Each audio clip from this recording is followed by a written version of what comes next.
the majority, at least for now, where the most value can be extracted from using AI, whether it's cybersecurity, investment banking, or anything else, or anyone else listening out there, it's more often than not augmentation. Help me do the job that I already know how to do, right? And like I'll use us as a kind of anecdotal evidence. At first, when AI was coming out around, like, let's say building a deck and a financial model, holy smokes, we're going to have to change our business model, and that everyone's going to use AI, and we're not going to be useful anymore to help with fundraise preparation. The reality, though, that I recognized, especially after clients have kind of used that, or potential clients have used it and then come to us, is that if you have an idea on a napkin for a business, or you're starting to develop it, you put that into AI, it gives you a deck. You put that into AI, it gives you a model. That doesn't actually help you as a founder, right? And now I'll speak to founders. It actually does help a founder, and how we've always kind of run the business is collaborative environment.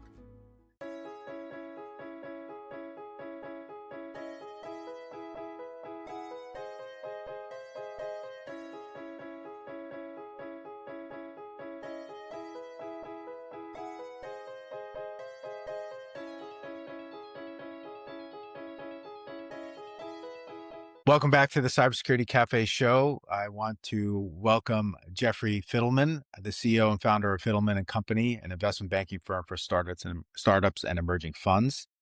His background includes roles at Morgan Stanley and HSBC, and he leads a fundraise-as-a-service platform. He brings an investor capital markets lens to our show here and evaluating cybersecurity from a diligence and fundraising perspective. He's the guy on the other side of the table, helping people find the checks to be written. So thank you, Jeffrey, for joining us. Thank you, Rafi, for having me. So I want to start off with in the diligence process. When does cybersecurity or security at all come up in that early stage company? Is it right at the seed? Is it seed A? Is it during growth stage? Where do you see it? Given today's environment where, everyone is talking about AI companies, either AI wrappers, foundational models, and everything in between, it has become more and more clear, almost abundantly clear, that data is really where the value is in these companies that are launching and have launched. And with that being said, data being the asset effectively of an AI company, cybersecurity is paramount. I think that, pre-seed, possibly into seed, not to say that it's overlooked, but it might be a little bit less important, dare I say. But certainly as you start generating real revenue, have a real volume of clients, and go on to later stage rounds in raising capital, in acquiring partnerships that are sharing data, cybersecurity is incredibly important. And I think that cybersecurity in general will only become more and more important over time as AI companies continue to flourish, as other companies start to digitize what we used to use before language, or AI-atize now. Cybersecurity will be incredibly important for those types of businesses. Who's typically bringing that up? Is it usually the founder, or is it the investor that's bringing up the issues with cybersecurity or asking the initial questions? I think more often than not, interestingly enough, the founders know that it's incredibly important. They're either CTO or outsourced developers, or whoever is helping them actually put together the architecture of their systems. Those are the people typically having it top of mind, most likely because they have other clients, or they have other kind of working relationships that are hammering down on that point. Investors, in almost all cases, are using that as a part of diligence, not only to verify that data is the actual asset of the underlying business that they're investing in, but they're also bringing it up in diligence as the stage of round gets later and later. So, Series A and beyond, absolutely be prepared. Even in seed, I would say more cautiously, be prepared to talk about either cybersecurity implementation on how you're protecting the data, or what your plan is to start layering that in with the new capital coming in. So even if you're not doing something now, make sure you at least have some thought and planning that Absolutely. Absolutely. And especially now, there's all these vibe coding platforms, whether it's, Lovable or Cowork on Claude or anything in between. A lot of those vibe coding, I guess is the best way to say it, ways to develop a business is great to have an MVP, is great to show maybe product market fit or even go to market strategy. What a lot of people don't really recognize or realize is that there's a huge amount of technical debt that ends up accumulating over that point of time and getting them to either investor conversations or first client or even out to market. And it is important to recognize that, getting to market is relatively more straightforward these days because of those AI development platforms. What ends up happening is that you're just going to market. And the foundational architecture of whatever you're building as a software business or really anything else, financial services or anything that carries data, and nowadays almost every business carries data, it is incredibly important to make sure that you recognize that and know that either you're working on it to implement cybersecurity measures, or it's in your plan as soon as you get funding or as soon as you cross a certain point to start implementing cybersecurity processes. have you ever seen security move the needle in a deal where either it took the deal away or it pushed the deal forward because of their how it was structured or what they were doing in terms of security? I haven't yet seen it pushed forward. Um, I I also have not necessarily seen it necessarily like taken away, but it has been a point of diligence where, before we invest in your business, from an investor's perspective, they do want to see either a refactoring or solidification of, again, I'll call it cybersecurity, but security processes around the data that they're ultimately investing in, right? It's kind of like, hey, I'm buying gold bars. Great, like, I believe in gold or whatever it is that a certain person believes in, but it's where are those gold bars being held? Is it a safety deposit box? Is it a safe? What does the safe have? Is it just a 3-number combination? Or are there, like, lasers and pressure plates and all these different tools around it to make sure that not only the person investing in it feels safe, but also the people using it and relying on the actual underlying data feel safe as well. It's a great analogy. Um, what would you think would be the difference between, something that's a red flag and an actual deal killer when you're doing this kind of due diligence?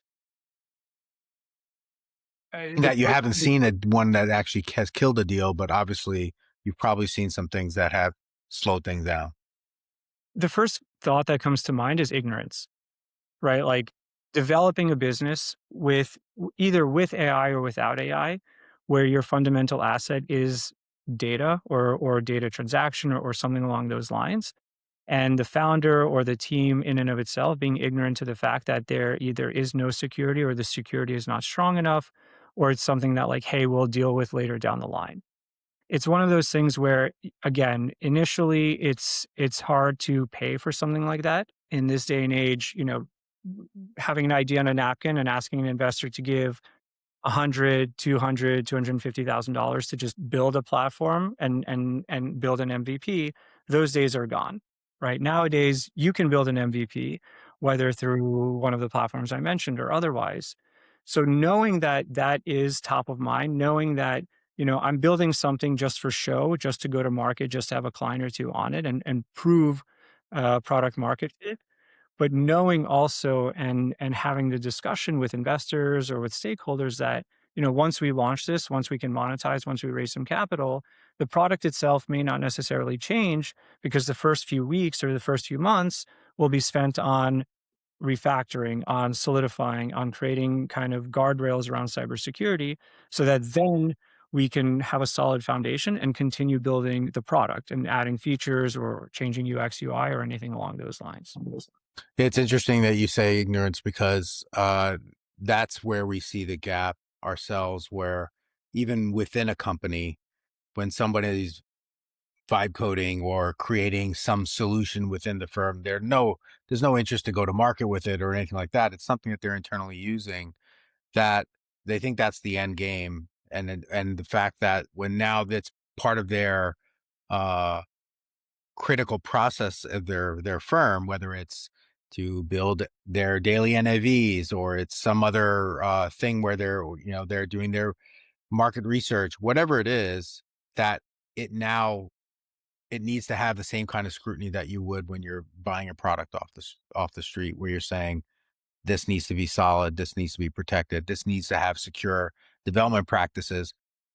When with AI, there is no secure development practices, at least not yet. Absolutely. And the most difficult part about that, and this is from even like anecdotally from what we're building as well, there's no immediate like recognizable or visual value add from that. It's not a new feature, it's not UX UI that changes. It's something that takes time and takes capital.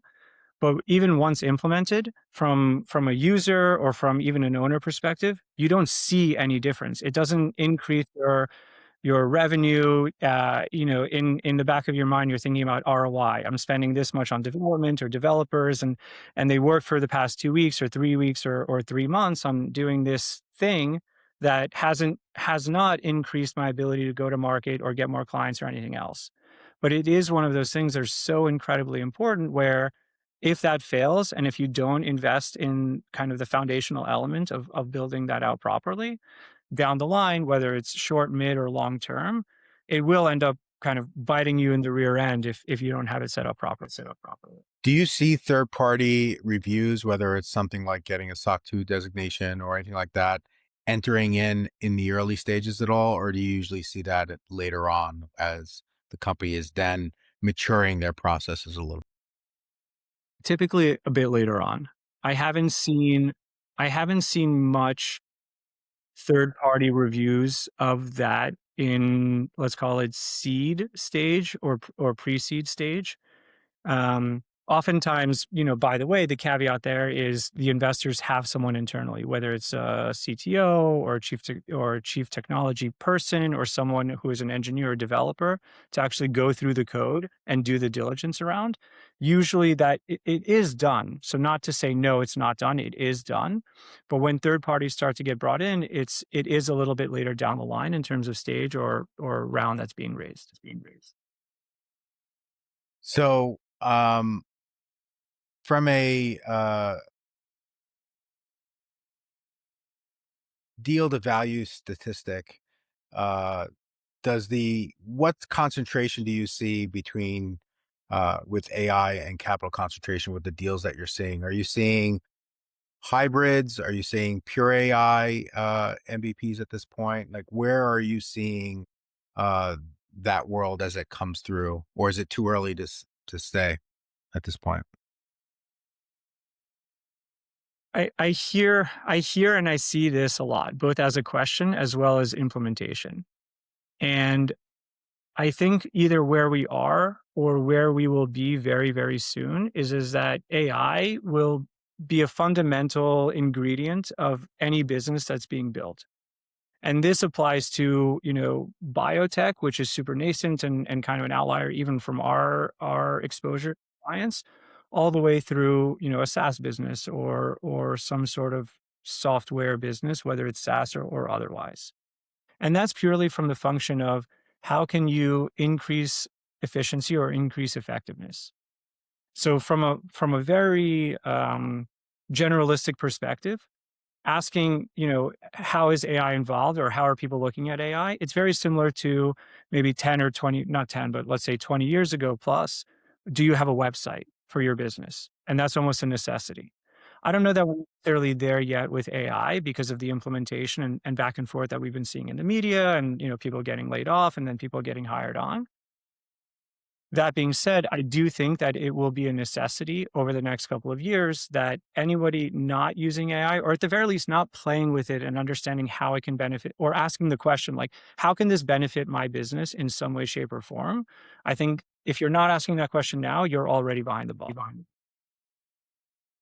Yeah, I was having a lunch today, somebody in the HR field, and he gave me a stat which I thought was it was more striking than I expected. He said a few years ago, Stanford graduates in computer science had about a 70 to 75% placement. And this year that number has dropped to 5%, Mhm. which was a incredibly obviously shock to me. I was expecting maybe it's 60. I didn't think it would drop all the way down to 5. Um, that being that we're seeing companies in terms of looking at AI as this, I don't know, magic wand in some ways, and we use it, obviously, we implement it for our clients as well. It's an augmentation. Like you said, I think that the pixie dust that people have been talking in terms of sprinkling, now with AI kind of thing, now with Retsin, whatever that was back in the day with the chewing gum, that's starting to fade out a lot faster than I think we've seen with other things in the past. So it's, maybe blockchain was probably a similar thing, but that's I just find that very that was a kind of a striking thing, that's where the expectation of the market is. I know that's not really feels in with this conversation, but I thought that was kind of an interesting thing because of your point where there is a little bit of fear on how that's going to change business in general. Um, You know what? I have a lot of thoughts on it. I'll share a few, and if needed, we can go into more. But if you were to plot, let's say, usefulness of AI on a like a bell chart or a bell graph, I think the center point is exactly what you said: augmentation. Now, there's the outliers where it's not at all helpful, and this will be helpful end to end. I think the majority, at least for now, where the most value can be extracted from using AI, whether it's cybersecurity, investment banking, or anything else, or anyone else listening out there, it's more often than not augmentation.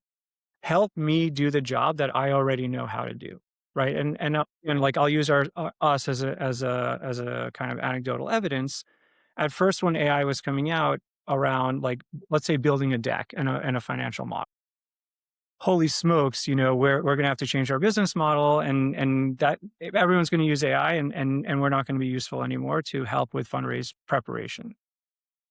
The reality, though, that I recognized, especially after clients have kind of used that, or potential clients have used it and then come to us, is that if you have an idea on a napkin for a business, or you're starting to develop it, you put that into AI, it gives you a deck.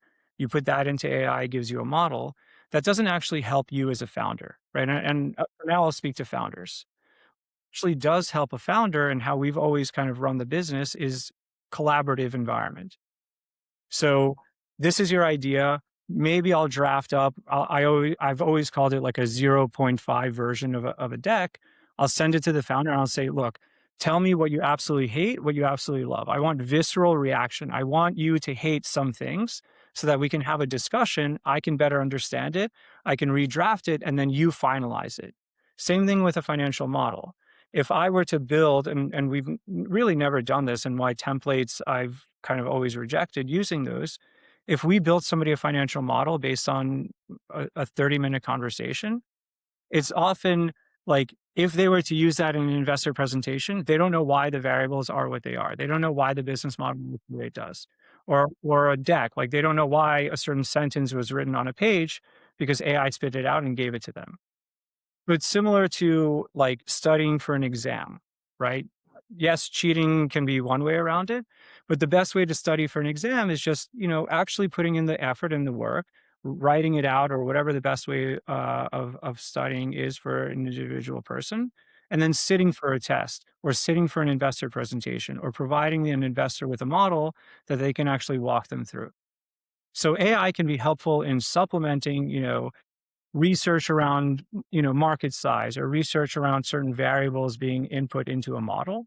But the fundamental construction of that, at least for now, is really important for someone to actually be involved in, as opposed to laying it off to some AI or someone using AI to produce for that. yeah, I think it's immensely powerful for somebody that knows what they're doing and what questions to ask. And I think where I see two areas where we've seen people get into trouble.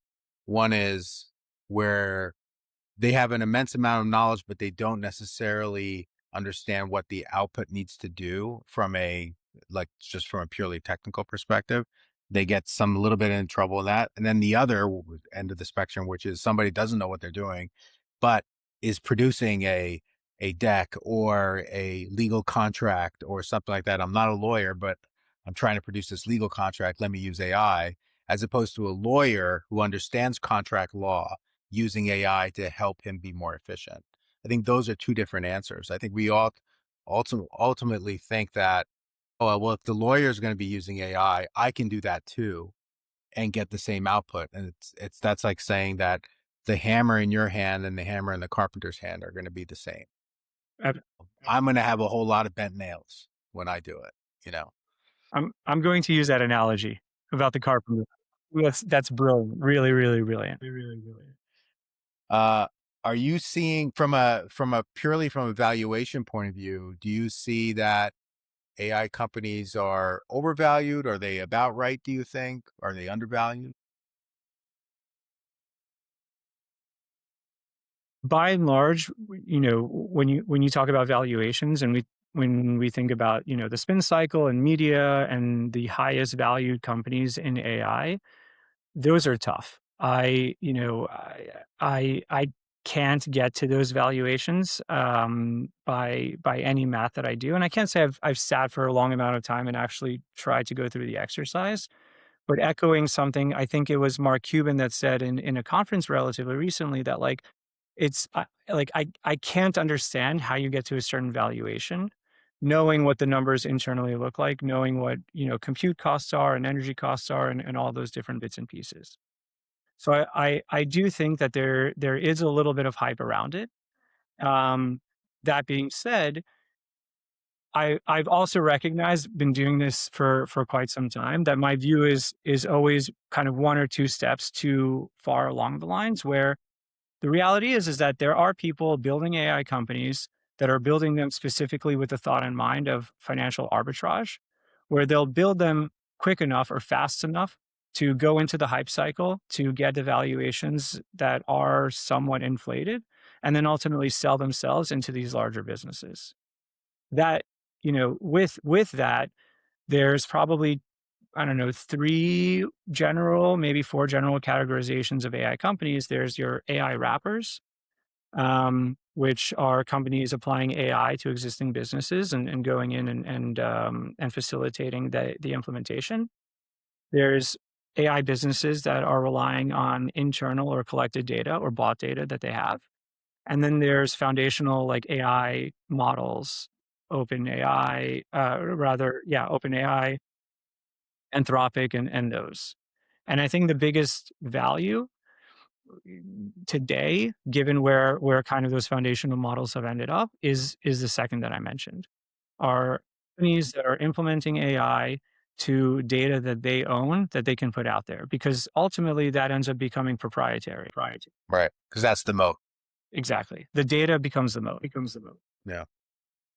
So going back to the founder, when a founder is actually talking about or doing their pitch, or how are you coaching them during their pitch, how should they talk about security? What language works for them?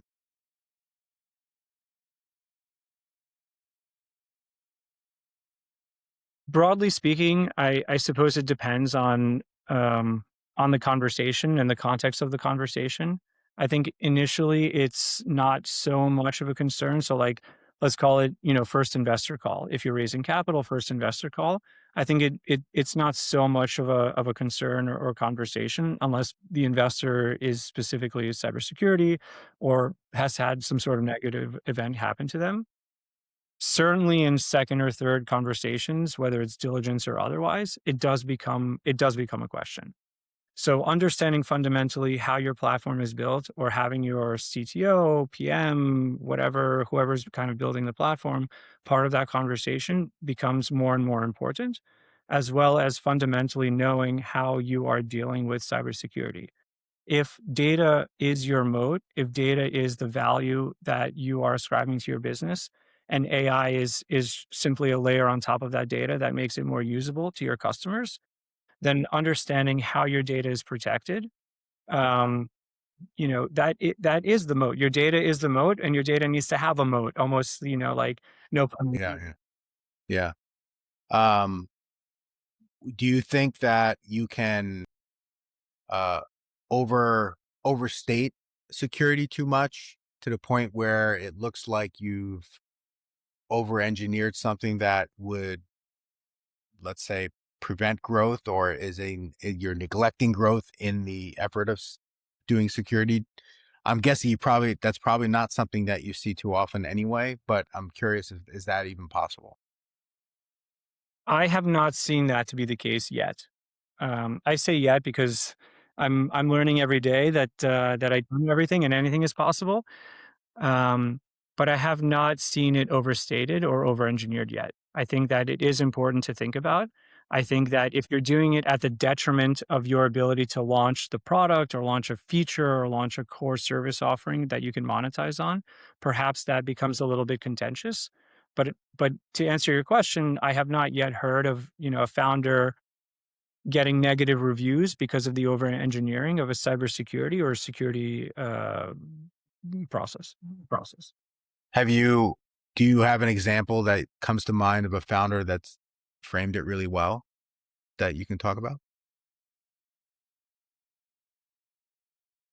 Yes, going back to what I was saying earlier, if your company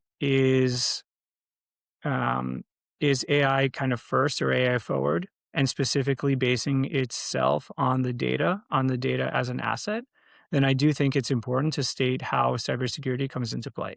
How are other people not having the same data? And in the same context, you're talking about, well, how can other people not get this data? It's either through, hard work and effort on one hand, which has nothing to do with cybersecurity. It's more about them going off and doing it on their own.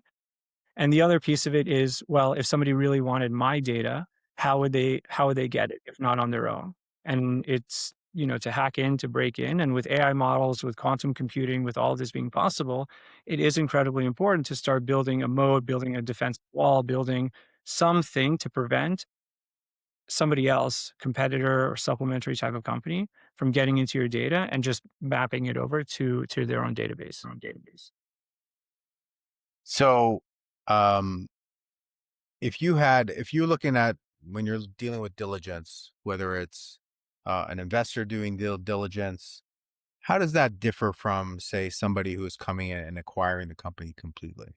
So you probably have come across in your travels where you're working with a company that's in seed or pre-seed, and just somebody just comes in and wants to swallow them up. They want the technology before it gets further down the road. How does that diligence differ than an investor coming in? Simply said, there's a lot more. There's a lot more. There's a lot more diligence. There's a lot more detailed need for understanding of not only cybersecurity, but what is the underlying data? What is the ascription of value to that underlying data? Almost on a data point by data point perspective. So they're not necessarily even starting to value, hey, what is your database and what is the general value to that database? But they're starting to go into the database and understanding what is the value. Because when that type of situation happens, they're acquiring you because you are part of a larger plan, right? To say the least. Whether it's they have a portfolio company, they're doing a roll up, they are a corporate venture investment or private equity investment fund, they're acquiring you because of your data. Maybe because of the AI layer on top of it, maybe because of some of like the functions and automations that you put into place. But if you're being acquired, it's more likely than not your data as opposed to kind of the AI layer over it. And I think that's what's so important to understand, that in today's day and age, it's not the automation, but specifically the AI. If you're building an AI that is truly proprietary, then that needs to be the asset. I haven't necessarily seen that yet on a smaller basis, on like a startup basis, right? Like most of the AI that really is proprietary, you're looking at first to market, you're looking at the big players that, Anthropic, OpenAI, or Perplexity, or one of those types of companies. And then ultimately what ends up happening is that they're the go-to, but still underlying what drives their valuation is not only R&D, but it's also the underlying data that they have already been able to collect. So one thing that we've seen, due diligence and ODD questionnaires, we tend to work with fund managers that are a little bit later stage. Um, when they're dealing with ODDs on them or due diligence on them, the questions have been fairly similar, I'm going to say, over the past 15 years. And it was only the last few years that it's starting to shift a little bit more towards initially cyber. And I think that's partly because the SEC has also been focusing on cyber more, but also now we're with AI, especially as it relates to data, as it relates to the question that comes up is like, how is our data, or how are you doing? What are you doing with your data, and how it impacts with AI, specifically the outside models? Are you seeing those questions as well in your process? Are you getting those questions during due diligence? Absolutely. Absolutely. And the questions are more revolving around, um, what platform did you use to build your AI? Is it internal and you built your own AI models and they're hosted on your servers? And, if Anthropic or if OpenAI go down, are you still able to perform? Are you tied directly to one of those businesses where, if they go down for an update, for, I don't know, cybersecurity attack or anything in between, does your entire business fail? And if that's the case, it could be entirely proprietary in terms of model, in terms of database. But after you get to a certain level or stage or a certain point in time, if your entire business is predicated on another business being active and live, then that becomes a risk. Yeah, just like with people who are using public cloud for various services, whether they're using service on AWS that's only available on AWS, now it becomes less portable to move something. Exactly. And that's why I believe that I forgot the name of the law firm. It could have been Holland at Night, or it could have been someone else. So don't quote me on the law firm's name, but there is a law firm that is spending a significant amount of capital on effectively building their own internal AI. And they'll host it on their servers. And at the end of the day, like if their servers go down, yes, of course, it's their fault, but they have entire control over their servers. And they'll be able, I don't know, fix it or figure out what the issue is and address it. Versus if they're relying entirely on a third party, then that is exactly what I just said. You're relying on a third party. And now when investors are doing diligence on you, if you're raising capital or if certain customers at a certain enterprise level are doing diligence on you, they want to understand what are the risks.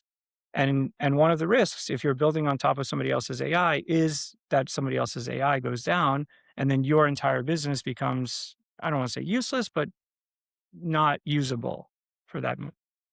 Yeah. What is, I think I know the answer, what you're going to say, but what do you think, what's the one thing that founders consistently get wrong when it comes to um, presenting their solution as it relates to cybersecurity? That it isn't an issue, I suppose. If it relates to cybersecurity specifically, that it is not an issue, and why would I get hacked? And my data doesn't have necessarily much value right now, or even if it does have value, why would somebody hack me, or why would somebody take the data? I think that's something that you shouldn't say, because if you're being asked that question, there's obviously a reason for you being asked that question. So to address it in a way that you're working on it, or you're thinking about it, or thanks for that note, and I will work on that, and allocate some money from this fundraise to solidifying that.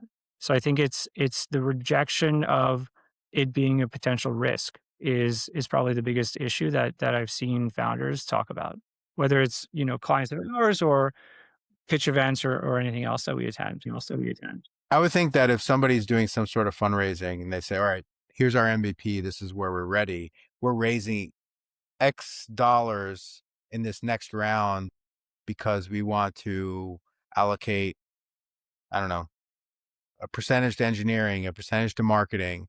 And that if they say that we're also doing a percentage to shoring up our cybersecurity, I would think that's a forward thinking step that maybe others aren't necessarily taking. That's actually a very interesting point. I haven't I have not yet seen something like that. I would definitely include it inside of the engineering budget, but pointing out specifically cybersecurity in the engineering budget, like within, let's say, like 20, 30, 50%, the case maybe, and then breaking it down to like new feature additions, cybersecurity, refactoring foundational elements. I do think that would be helpful actually now that you say it. Now that you say it. So Jeffrey, thank you for spending some time with me. I really appreciate your openness and your immense knowledge in this area. Um, Tell us how people can find you and plug anything you'd like to plug. Yeah, sure. So, I'm Jeffrey at fidelmanco.com. Our website is fidelmanco.com. We are soon to be launching within the next 2 to 4 weeks.